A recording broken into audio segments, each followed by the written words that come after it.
គ្រាមួយដែលនកនោះគឺបានចាក់ចេញអ្វីដែលពួកគេនោះគឺគួរធ្វើពួកគេនោះគឺធ្វើរួចជាស្រេចអត់ទៅហើយក៏នៅពេលបច្ចុប្បន្ននោះ Savannah នៅតែមិនអាចដឹងខ្លួនដែរវាគឺស្ថិតក្រោមការរងចាំរបស់បងស្រីរបស់ខ្លួនជំហានរបស់ Savannah នៅពេលនេះគឺកំពុងតែដើរសំដៅទៅរក Zero Glad to see your bags how the mission going នៅពេលដែលអង្គភាពខុសនោះគឺសម្រាប់នៅបេសកកម្មនោះគឺមិនដឹងទិសដៅច្បាស់លាស់ Will Peace ទិសដៅនៃបេសកកម្មរបស់អង្គភាពនោះសូម្បីតែ Zero នោះក៏មិនអាចអាកាត់បានផងដែរចំណែកឯ Notch វិញធ្លាប់ជាអតីត Code Number 4ក៏ដូចគ្នានោះដែរគាត់ក៏ធ្លាប់គឺជា Agent ទោះបីជាយ៉ាងណាក្តី Zero នោះគឺនៅតែអាកាត់ដោយខ្លួនឯងដែរថា Notch នោះគាត់គឺនៅតែគឺជាសត្រូវដែរហើយពាក្យសម្ដីដែល Notch នោះគឺបាននិយាយពីមុនវាតែគឺជាយ៉ាងម៉េចអ្វីដែល Zero គិតដល់នោះគឺមានតែបេសកកម្មដោយនៅពេលនេះគាត់គឺមិនខ្វល់ពី Notch ដែលកំពុងតែលងលក់នៅក្នុងសបិនដោយភាពភ័យខ្លាចរបស់ខ្លួនទេ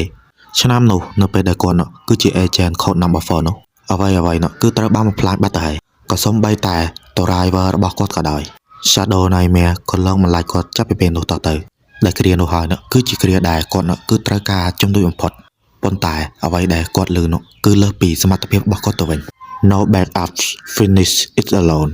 មនុស្សយើងនោះកាលណាដែលស្ថិតក្រោមស្ថានភាពចុងក្រោយតែងតែមានជំនួយចំណែកឯ Notch នេះវិញអ្វីនោះគឺត្រូវបានចេញឆ្ងាយពីគាត់ទៅហើយផ្ដល់ឲ្យស្ថានភាពរបស់គាត់នៅពេលបច្ចុប្បន្នខ្លាយទៅជាបែបនេះគួរតែបន្ទោសអ្នកណាពាក្យថាពេលខ្លះរបស់ Zero គឺសំដៅទៅលើការងាររបស់អង្គភាពនោះគឺជាកិច្ចការដែលសំខាន់បំផុតក៏សូម្បីតែខ្លួនឯងនោះក៏មិនអាចសម្រេចទៅលើអាយុជីវិតខ្លួនឯងផងមួយវិញទៀតលេខដែលអង្គភាពខូចនោះគឺបានកំណត់គឺវាត្រូវតែដើរទៅតាមបញ្ជារបស់ខូចជានិច្ចដែលមិនអាចប្រកែកបានផ្នត់កំណត់របស់ Savannah គឺគិតថាការដែលខ្លួនគឺដើរតាមក្តីសម័យរបស់ខ្លួនដូចជាបរិសម្នាក់នោះក្នុងរឿងភាគវាគឺពិតជាលយទាំងអស់នេះហើយវាគឺគ្រាន់តែស្ថិតនៅក្នុងរឿងភាគប៉ុណ្ណោះការដែលជួយសង្គ្រោះមនុស្សជាតិកាលដែលគឺជាចរជនស៊ើបអង្កេតក្តីជួយសង្គ្រោះស្រីស្អាតវាគឺពិតជាលយខ្លាំងមែនទែនប៉ុន្តែអ្វីដែល Savannah គឺជួបផ្ទាល់វាគឺបែរជាប្រឆាំងខុសពីសេចក្តីពិតទៅវិញវាអាចថាឧត្តមគតិរបស់ Savannah គឺអាចរាប់បញ្ចូលបានទោះបីជាយ៉ាងណាក្តីបេសកកម្មរបស់គាត់គឺត្រូវតែសម្រេចហើយនៅពេលបច្ចុប្បន្នអ្វីដែលគាត់គឺគួរតែទទួលបានគាត់គឺនឹងយកមកវិញទាំងអស់វាគឺជា Capsem ដែលតម្រៀបជាជួរ Well done វាគឺពិតជាល្អខ្លាំងណាស់ដែល Savannah គឺស្គាល់ពីចិត្តរបស់ខ្លួនឯងអ្វីដែលល្អថែមទៀតនោះ Savannah គឺត្រូវបានទទួលបាន Boost Capsem ដើម្បីប្រយុទ្ធប្រឆាំងជាមួយនឹង Notch ក្រោមការមើលថែរបស់ Zero បានឲ្យដឹងថាបច្ចុប្បន្នបងស្រីរបស់ Savannah គឺពិតជាបារម្ភជាមួយនឹងខ្លួនជាខ្លាំងក្នុងការសាកសួរពីរឿងដែលចម្លែកនៅថ្ងៃនេះជាមួយនឹងប្រជាពលរដ្ឋគឺបានឲ្យដឹងថាប្រកាសណាស់ថានឹងលេចឡើងនៅរយៈក៏ពិតមែនក៏ប៉ុន្តែវាគ្រាន់តែគឺជា Santa Claus ប៉ុណ្ណោះយ៉ាមួយនេះដូចខ្វះមនុស្សសួរໄວទោះបីជា Love Jimin ដឹងថាវាគឺមិនទាន់ដល់ពេលវេលាដែលគឺជាបណ្ដោះអាក៏ពិតមែនប៉ុន្តែអ្វីដែលពួកគេគឺចង់ដឹងបំផុតនោះពីបំរែបំរួលរបស់ Nightmare ប៉ុណ្ណោះអស់រយៈពេលជាយូរដែលគាត់គឺនៅតែមិនបានដឹងខ្លួនដោយសារតែគាត់គឺបានលងលក់ចូលទៅក្នុងភាពភ័យខ្លាចរបស់គាត់នៅឡើយថែមទាំងមានសម្រិតជើងរបស់មនុស្សដែលមិនស្គាល់មុខទៀតនោះធ្វើឲ្យគាត់គឺមានភាពភ័យខ្លាចកាន់តែខ្លាំងវាគឺបានសរបញ្ជាក់ឲ្យឃើញច្បាស់ថាអ្នកម្ចាស់គឺបានយល់ពីNotchច្បាស់នៅពេលនេះក៏ព្រោះថាអ្នកក៏គឺជាមនុស្សម្នាក់ដែលជាប់នៅក្នុងសបិនដូចជាNotchដែរអ្វីដែលNotchគឺមានភាពភ័យខ្លាចពិតប្រាកដគឺមិនដឹងថាគឺជាអ្វីដែលគាត់គឺជួបប្រទះនៅពេលបច្ចុប្បន្នឬមួយក៏អង្គភាពដែលបានក្បត់ទៅកាន់គាត់ទេយ៉ាងណាមិញNotchគឺនៅតែមានជីវិត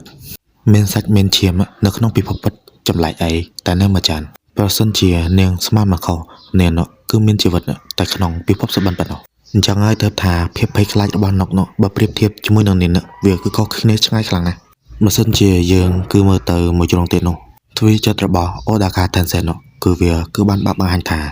ភាពងងឹតគឺបានលុកលុយចូលទៅក្នុងភាពភ័យខ្លាចរបស់គាត់ដែលធ្វើឲ្យគាត់លងលក់ចូលទៅក្នុងសបិនដែលគ្មានព្រំដែននៅពេលនេះហើយគឺជាពេលវេលាមួយដែល Savannah គឺនឹងត្រូវជំរះនៅមន្ទិលសង្ស័យកន្លងមកដោយ Notch គឺមាននៅពេលនេះរឿងមួយនេះហើយក៏វាបង្កការភ្ញាក់ផ្អើលទៅដល់Notchផងដែរ You're the one only agent Don't let me down 7 ស្ថិតក្នុងទ្វារចិត្តរបស់Notchគឺបានរារាំងទៅកាន់ Savannah ថាកុំឲ្យមកខ្វល់ជាមួយនឹងរឿងរបស់គាត់ប៉ុន្តែអ្វីដែល Savannah គឺអាចធ្វើបាន eliminate enemy បេសកកម្មរបស់ខ្ញុំគឺត្រូវតែសម្រេចមួយវិញទៀតនោះណុកក៏មិនបានគឺជា enemy គឺជាសបិនអាក្រក់ហើយអ្វីដែលគាត់ស្អមផុតសបិនដែលលុកលុយចូលទៅក្នុងសតិសម្បជញ្ញៈរបស់មនុស្សស្លូតត្រង់អ្វីដែលណុកគឺមានភាពភ័យខ្លាចនៅពេលបច្ចុប្បន្នបើសិនជាប្រៀបធៀបជាមួយនឹងគាត់ក៏ធ្លាប់ជួបប្រទះនៅរឿងរ៉ាវមួយនេះផងដែរអញ្ចឹងហើយទើបថាមនុស្សនោះគឺតែងតែជួបនឹងគ្រោះដែលមិនអាចដោះស្រាយដោយខ្លួនឯងអ្វីដែលគឺជារឿងមួយដែលគឺជារឿងគោលក្រោយភ្លៀងមេឃគឺនឹងស្រឡះចុងក្រោយសាវ៉ែនក៏បានបដូរទម្រង់ខ្លួនឯងទៅជាផ្លាស្មាម្ដងទៀតទម្រង់ពន្លឺនៃល្បឿនបែបនេះវាក៏បានបង្ហាញពីរូបរាងដ៏ពិតប្រាកដមួយរបស់ Shadow Nightmare ទោះបីជាឯងគឺជា Nightmare ដ៏ខ្លាំងយ៉ាងណាក៏ដោយ It's me you are my energy ការប្រយុទ្ធរវាងសាវ៉ែនហើយនិង Shadow Nightmare ក៏បានចាប់ផ្ដើមឡើងមុនដំបូងសាវ៉ែនគឺប្រើទម្រង់របស់ខ្លួនដើម្បីប្រយុទ្ធជាមួយនឹង Nightmare ធ្វើឲ្យអាមួយនោះវាគឺត្រូវបានខ្ទាតជាដំណាំហើយអ្វីៗដូចជាការគ្រោងទុកប៉ុន្តែបើសិនជាយើងក៏លេចទៅមើល Shadow Nightmare នេះវិញអ្វីដែលវាមានក៏មិនសាមញ្ញដូចដែលសាវ៉ែនគឺធ្លាប់ឃើញពីមុននោះដែរដែលវាគឺប្រើកម្លាំងនៃសមោជគោដើម្បីប្រយុទ្ធជាមួយនឹងសាវ៉ែនវាប្រៀបបានដូចជាឆ្មារត់ដេញចាប់កដុលអញ្ចឹងហើយក៏បូកផ្សំជាមួយនឹងធម្មពលរបស់សាវ៉ែនដែលប្រើនោះវាក៏មិនបានយូរផងហើយទោះបីជាគោលដៅរបស់វាក៏ជានិច្ចក៏ដោយសាវ៉ែនគឺនៅតែមានឆន្ទៈជួយទៅកាន់អ្នកសបិនដដែលទោះបីជាពួកគេគឺមិនត្រូវការជំនួយក្រោយពេលដែល Steve ស្ទង់ទៅនឹងស្ថានភាពរបស់ស្រូវឯនោះ Seven គាត់បានបដូរទម្រង់ទៅជា Gravity ហើយក៏បន្ថែមទម្រង់មួយទៀតគឺជា Impact ដោយប្រើនៃល្បឿនហើយនិង ability របស់គាត់វាយ Shadow Nightmare ជាដំណំចង់តាណាហាសត្វតាសាច់ហើយបច្ចុប្បន្នអ្វីដែល Shadow Nightmare វាគឺបានគិតនោះត្រូវតែយកឈ្នះទៅកាន់ Seven ឲ្យទោះតែបានក៏លេចទៅមើលប៉ូលីសដ៏អត់ប្រយោជន៍ទាំងពីរនាក់នេះវិញកំពុងតែធ្វើការស្វែងរកទៅអូដាកាហើយមេឃម្ដងអាងឹតម្ដងភ្លឺមិនដឹងទេជាមួយនឹងទម្រង់របស់សាវ៉ែនគឺត្រូវបានអស់ពេលគាត់គឺបានប្រើកម្លាំងចុងក្រោយរបស់គាត់ដើម្បីប្រែក្លាយខ្លួនទៅជាទម្រង់ boost ដើម្បីប្រយុទ្ធបន្តជាមួយនឹង Nightmare វាក៏ជាពេលវេលាដែលកម្ចាត់ Nightmare ជាការបង្ហើយបនស្ថិតក្នុងការភ័យខ្លាចរបស់ណុកទៀតនោះសាវ៉ែនក៏បានឆាចនៅ power ដោយប្រើនៅទម្រង់ booster របស់ខ្លួនរត់យ៉ាងលឿនរួចក៏ប្រើរន្ទះជើងសេតទៅកាន់ Shadow Nightmare ឲ្យវា defeat mission complete អស់រយៈពេលជាយូរដែលណុកគឺបានលងលក់ទៅក្នុងសបិននៅពេលនោះគឺជាពេលវេលាដ៏សែនល្អខ្លាំងដែលណុកគឺបានដឹងខ្លួនហើយក៏ជាពេលវេលាដែរប៉ូលីសដ៏អត់ប្រយោជន៍ទាំងពីរនេះគឺមករកឃើញទៅកាន់គាត់ល្មមពីមុនSeven គឺតែងតែគិតថាណុកគឺជាមនុស្សខុសប្លែកពីអ្នកដទៃក៏ព្រោះថាណុកគឺមិនបានសម្លាប់ Seven នោះទេគ្រាន់តែធ្វើការពមៀនទៅកាន់គាត់ប៉ុណ្ណោះអញ្ចឹងហើយទើបថាក្នុងផ្នត់គំនិតរបស់ណុកគាត់គ្រាន់តែស្អប់ទៅលើអង្គភាពខុសប៉ុណ្ណោះមិនមានន័យថាគាត់គឺស្អប់ទៅលើ agent ដូចគ្នានោះទេមួយវិញទៀតអាឡុងមួយនេះគឺពិតជាធ្វើឲ្យគាត់ភ្ញាក់ផ្អើលខ្លាំងមែនទែនអ្វីដែលពួកគេមាននៅពេលនេះគួរណាតែវាគឺជាការចាក់ចេញដ៏សែនល្អស្ថិតក្នុងជីវិតពិត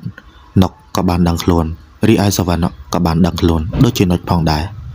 ក្រោមការមើលថែរបស់បងស្រីរបស់ខ្លួនថែមទាំងអ្វីនោះគឺបានលាតត្រដាងទៀតផងដូចជារាល់ដងអញ្ចឹងបងស្រីរបស់សាវ៉ែនលេងដៃធ្ងន់ដូចដើមអ្វីមួយដែលសាវ៉ែនគឺត្រូវបានធ្វើនៅពេលនេះគាត់គឺពិតជាសុំទោសទៅកាន់បងស្រីរបស់ខ្លួនប៉ុន្តែឲ្យតែសាវ៉ែនគាត់គឺបានដឹងខ្លួនឡើងអ្វីនោះគឺនឹងត្រូវបានដោះស្រាយទៅហើយបើសិនជាយើងកលែងមកមើលប៉ូលីសដ៏សែនអត់ប្រយោជន៍ពីអ្នករបស់យើងគឺពិតជាសែនអត់ប្រយោជន៍ខ្លាំងមែនតើមកស្វាគមន៍អូដាកា Tencent ដល់បន្ទប់តែម្ដងជាក់ស្ដែងក៏ពិតមែនអូដាកាគឺបានមក surprise Fujimi-san ពីក្រោយខ្នងតែម្ដងគាត់គឺឆ្ងល់ពីអូដាកាខ្លាំងណាស់តែអូដាកាគាត់គឺបាត់ខ្លួនដោយគ្មានមូលហេតុដោយមិនប្រាប់គាត់សោះជាក់ស្ដែងទៅណុកក៏មិនបានធ្វើអីទៅកាន់ពួកគេផងដែរគ្រាន់តែបិទទ្វាររួចហើយក៏ចាក់ចេញពីទីនេះប៉ុណ្ណោះចំណែកឯចម្ងល់ដែលបានចង់ពីមុនវាក៏បានស្រាយបញ្ជាក់ឲ្យច្បាស់នៅពេលនេះក្រោមការមើលថែរបស់ The Lady មានមេម្បាលជាច្រើនហើយនឹងសួនច្បារដ៏សែនស្រស់ស្អាតហើយក៏បានលេចឡើងនៅវត្តមានណុកផងដែរព្រមទាំងវត្តមានរបស់ Capsem version 2កាលដែលខ្លួនណុកគឺបានជាប់ទៅក្នុងសបិនដ៏សែនយូរអង្វែងរបស់ខ្លួនគាត់ក៏មិនដឹងថាការធ្លុះធ្លាយនៃព្រំដែននៃសបិនពិភពពិតហើយនឹងពិភពសបិនវាក៏មិនដឹងថាថ្ងៃមួយនោះគឺនឹងកើតឡើងនៅពេលណាផងដែរប៉ុន្តែអ្វីមួយដែល Lady គឺបានជឿជាក់វាគឺនឹងកើតឡើងឆាប់ Lady នាងគឺធ្លាប់សបិនពីមុនមកថាខ្លួនគឺនឹងខ្លាចទៅជាមេអំបៅតែស្រស់ស្អាតមួយហោះហើរទៅគ្រប់ទីកន្លែងប៉ុន្តែក្តីសបិនវានៅតែគឺជាក្តីសបិនបច្ចុប្បន្ននាងគឺបានត្រឹមតែគឺជាមនុស្សស្រីធម្មតាប៉ុណ្ណោះហើយទោះបីជាយ៉ាងណាក្តីសបិនអាក្រក់គឺនៅតែគឺជាសបិនអាក្រក់អញ្ចឹងហើយបានថាសបិនអាក្រក់គឺនឹងខ្លាចទៅជាការពិតនៅពេលឆាប់ៗការទន្ទឹងរង់ចាំរបស់នាងគឺនឹងរង់ចាំមើលនៃការវិនិច្ឆ័យរបស់អង្គភាពខូចរួចហើយក៏ពិភពលោកមួយនេះគឺនឹងខ្លាចទៅជាពិភពលោក freedom ដែលស្រស់ស្អាតជាងគេបំផុតក៏ដូចជាស្នាមញញឹមដ៏កាចសាហាវក៏បានលេចឡើងពីមុខស្ត្រីម្នាក់នេះ